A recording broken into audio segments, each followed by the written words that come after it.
সাংবাদিক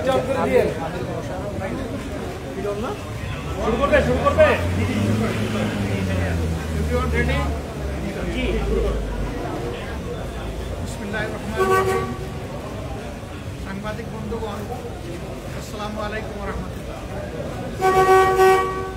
আপনারা ইতিমধ্যেই জানেন যে বাংলাদেশ জামাত ইসলামের একটি টিম আজকে চীন সফরের উদ্দেশ্যে রওনা করবে। আমাদেরকে এয়ারপোর্টে বিদায় জানাতে এসেছেন চীনের মাননীয় রাষ্ট্রদূত। তিনি এখানে আমাদের সাথে উপস্থিত আছেন। আমরা এই সফরে বাংলাদেশ এবং চীনের মধ্যে বন্ধুত্বপূর্ণ যে সম্পর্ক আছে, এটাকে আরও নতুন একটা মাত্রায় কীভাবে নিয়ে যাওয়া যায় সেই ব্যাপারেই আলাপ আলোচনা করব। আমরা মূলত চীন সরকার এবং সিপিসি, চীনা কমিউনিস্ট পার্টির দাওয়াতেই যাচ্ছি। আমরা সেখানে আগামীকাল থেকে 15 তারিখ পর্যন্ত অবস্থান করব। 15 তারিখ রাত্রে আমরা আবার বাংলাদেশের উদ্দেশ্যে রওনা করব ইনশাআল্লাহ। আমাদের এই অভিযাত্রায় আমরা 8 জন একসাথে আছি। আমাকে আপনারা সবাই চিনেন। এছাড়াও আমার আরও 7 জন সঙ্গী ইনশাআল্লাহ যাচ্ছেন, আমরা একসাথেই যাচ্ছি। আপনারা দোয়া করবেন দেশ এবং জাতির স্বার্থে আমাদের এই সফর যেন সফল হয় এবং কল্যাণ বয়ে আনে। চীনের সাথে আমাদের সম্পর্ক দীর্ঘদিনের, আর এমন একটা সরকার এবং দলের দাওয়াতে আমরা যাচ্ছি তার জন্য কমিউনিস্ট পার্টি চায় না। তাদের ঐতিহ্য রয়েছে 103 বছরের পূর্বে। এই সময় ধরে তারা কাজ করছেন এবং সরকারেও তারা দীর্ঘদিন ধরে আছে। তাদের আশ্চর্যজনক যে উত্থান ইকোনমির ক্ষেত্রে, এটা আসলে বিশ্বের জন্য একটা শিক্ষণীয় বিষয়। এবং এটাও জানেন যে মোহাম্মদ রাসূলুল্লাহ সাল্লাল্লাহু আলাইহি সাল্লামের এইরকম একটা কথা আছে, তোমরা জ্ঞান অর্জনের জন্য প্রয়োজনে শুধু চীন পর্যন্ত যাও। অন্য কোনো দেশের নাম না বলে চীনের কথা কেন বলেছে? নিশ্চয়ই তখনও চীন একটা পর্যায়ে ছিল শিক্ষা এবং তাদের ঐতিহ্যের দিক থেকে। আমরা আশা করি যে চীন থেকে আমরা ভালো কিছু জানবো, আমরা তাদেরকে বুঝবো, তারাও আমাদেরকে জানার সুযোগ পাবে এবং এইভাবে পারস্পরিক যোগাযোগ যত বাড়বে, আমাদের আসা যাওয়া এবং একসাথে আমাদের ভিউজ এক্সচেঞ্জ এর মাধ্যমে আমরা আশা করছি যে সেখানে ভালো কিছু বাংলাদেশের জন্য হবে। আপনারা দোয়া করবেন। দেশের ভালোবাসা অন্তরে নিয়ে আমরা যাচ্ছি, মানুষের ভালোবাসা অন্তরে নিয়ে যাচ্ছি। সেই দেশের জন্য ভালো কিছু করেই যেন আমরা ফিরতে পারি। সবাইকে ধন্যবাদ।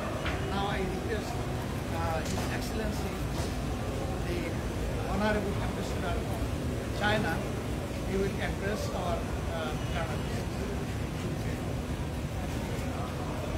It is wonderful to have opportunity to be with Honorable Amir to meet media before his departure in China, which is an ice-breaking journey for our respected Amir and Jamaat as well. So it is the first ever, I believe, since last August, the visit by leaders of the Jamaat Islami invitation of the Chinese Communist Party. And during the visit, we will meet our leader of Chinese Communist Party and the government, but also to have extensive discussion with local officials. We all went to Shanghai and Beijing, the most representative cities of China, and to learn each other and to discuss the way to enhance cooperation between the Chinese Communist Party and the Jamaat Islami, and the future cooperation in China and Bangladesh. So we have already been prepared for quite some time, and now every preparation is done. We are very much looking forward.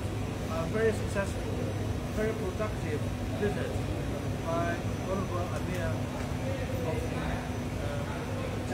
Jamaat Islami, and we are also looking forward with the visit.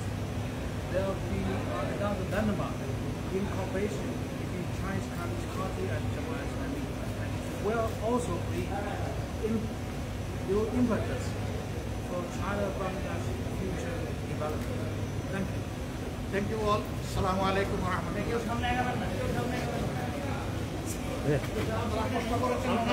একটা প্রশ্ন ছিল এই related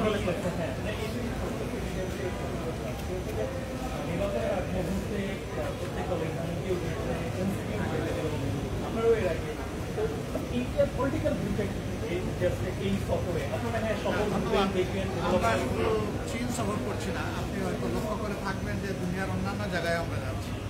ইতিমধ্যে আমরা Europe সফর করছি, European union, European commission এবং Belgium গভর্নমেন্টের সাথেও আমাদের ডায়ালগ হয়েছে। এই ডায়ালগের উদ্দেশ্য হচ্ছে এখানটাকে জানাতে এবং গ্লোবাল ভিলেজের আমরা একটা ঘরের বাসিন্দা, একে অন্যের ক্লোজ হওয়া। বর্তমান দুনিয়া একে অন্যের সহযোগিতা ছাড়া চলা অসম্ভব, আমাদের লাগবেই একে অন্যের সহযোগিতা। আমাদের মূল উদ্দেশ্য হচ্ছে দেশের বুকে একটা ফেয়ার ডেমোক্রেটিক অ্যাটমসফিয়ার যাতে এনশিওর করা যায় এবং একটা গুড গভর্নেন্স আগামীতে যাতে হয়। আর জামাতে ইসলামের জাতির কাছে যেমন আমাদের কমিটমেন্ট হলো দুর্নীতিমুক্ত প্রশাসন এবং সরকার, আমাদের কমিটমেন্ট হলো ন্যায় বিচার প্রতিষ্ঠা করা সামাজিক সর্বক্ষেত্রে সকলের জন্য, আমাদের কমিটমেন্ট হচ্ছে একটা মানবিক সমাজ গড়ে তোলা এবং আমাদের কমিটমেন্ট হচ্ছে জুলাইকে সম্মান করা। এই জুলাইয়ে যারা আহত নিহত হয়েছেন, গত 15.5 বছর যারা নির্যাতনের শিকার হয়েছে, এই বিষয়গুলোকে ওন করে সামনে এগিয়ে যাবে।